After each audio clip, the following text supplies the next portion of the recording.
تیسری خصوصیت جنت کا مزین ہونا ہے۔ یہ بھی بہت سی روایات میں وارد ہوا ہے۔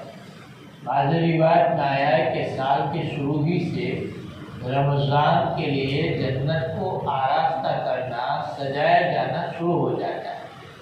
اور قاعدے کی بات ہے کہ جس شخص کے آنے کا جس قدر اہتمام ہوتا ہے اتنا ہی پہلے سے اس کا انتظام کیا جاتا ہے۔ شادی کا اہتمام مہینوں پہلے سے کیا جاتا ہے۔ شیاطین کا قید ہونا، چوتھی خصوصیت سرکش شیاطین کا قید ہو جانا ہے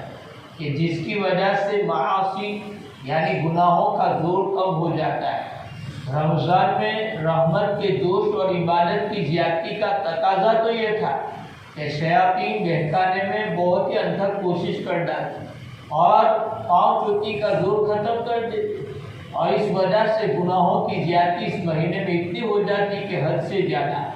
لیکن باوجود جس کے مشاہدہ، تجربہ اور محبت کے مجموعی طور سے گناہوں میں بہت کمی ہو جاتی۔ کتنے شرابی کبابی ایسے کہ رمضان میں خاص طور سے نہیں پیتے، اور اسی طرح اور بھی گناہوں میں کھلی کمی ہو جاتی ہے، لیکن اس کے باوجود گناہ ہوتے ضرور ہیں، مگر ان کے ہونے سے اس حدیث میں تو کوئی اشکال نہیں، اس لیے کہ اس کا مضمون یہ ہے کہ سرکش شیاطین قید کر دیے جاتے ہیں۔ اس بنا پر اگر وہ گناہ غیر سرکشوں کا اثر ہو تو کچھ کھل جاتے۔ البتہ دوسری بات میں سرکش کی قید بغیر مطلقاً شیاطین کے مقید ہونے کا ارشاد بھی، پس اگر ان روایات سے بھی سرکش شیاطین کا ہی قید ہونا مراد کہ بسا اوقات لفظ مطلق بولا جاتا ہے مگر دوسری جگہ سے اس کی قیودات معلوم ہوتی، تب بھی کوئی اشکال ہی نہیں آتا۔ البتہ اگر ان روایت سے سب شیاطین کا قید ہونا مراد تب بھی ان معاصی یعنی گناہوں کے صادر ہونے سے کچھ خلجان نہ ہونا چاہیے، اس لیے کہ اگرچہ گناہ عموماً شیاطین کے اثر سے ہوتے ہیں مگر سال بھر تک ان کے تلبس، ان کے ساتھ لگاؤ، میل جول اور زہریلے اثر کے جماؤ کی وجہ سے نفس ان کے ساتھ اس درجہ مانوس اور متاثر ہو جاتا ہے کہ تھوڑی بہت غیبت محسوس نہیں ہوتی، بلکہ وہی خیالات اپنی طبیعت بن جاتے ہیں۔ یہی وجہ ہے کہ بغیر رمضان کے جن لوگوں سے گناہ زیادہ ہوتے ہیں رمضان میں بھی انہی سے زیادہ تر صدور ہوتا ہے، اور آدمی کا نفس ان کے ساتھ رہتا ہے، اس لیے اس کا اثر ہے۔ دوسری ایک اور بات بھی نبی اکرم صلی اللہ علیہ وسلم ہے کہ جب آدمی کوئی گناہ کرتا ہے تو اس کے دل میں ایک کالا نقطہ لگتا ہے، اگر وہ سچی توبہ کر لیتا ہے تو وہ دھل جاتا ہے ورنہ لگا،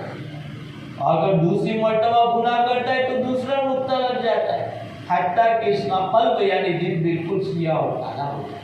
پھر خیر اور بھلائی کی بات اس کے دل تک نہیں پہنچتی۔ اسی کو حمد اللہ علیہ وسلم نے اپنے کلام میں کلا بل ران علی قلوبہم سے ارشاد فرمایا کہ ان کے دل زنگآلود ہو گئے، ایسی صورت میں وہ قلوب اور دل ان گناہوں کی طرف خود متوجہ ہوتے۔ یہی وجہ ہے کہ بہت سے لوگ ایک نوع کے گناہ کو بے تکلف کر لیتے ہیں، لیکن اسی جیسا جب کوئی دوسرا گناہ سامنے ہوتا ہے تو دل کو شکار ہوتا ہے۔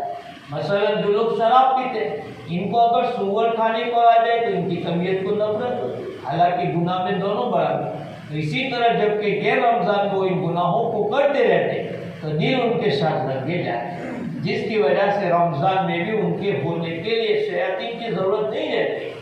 بالجملہ اگر حدیث پاک سے سب شیاطین کا مقید ہو جانا مراد ہے تب بھی رمضان میں گناہوں کے ہونے سے کچھ اشکال ہے،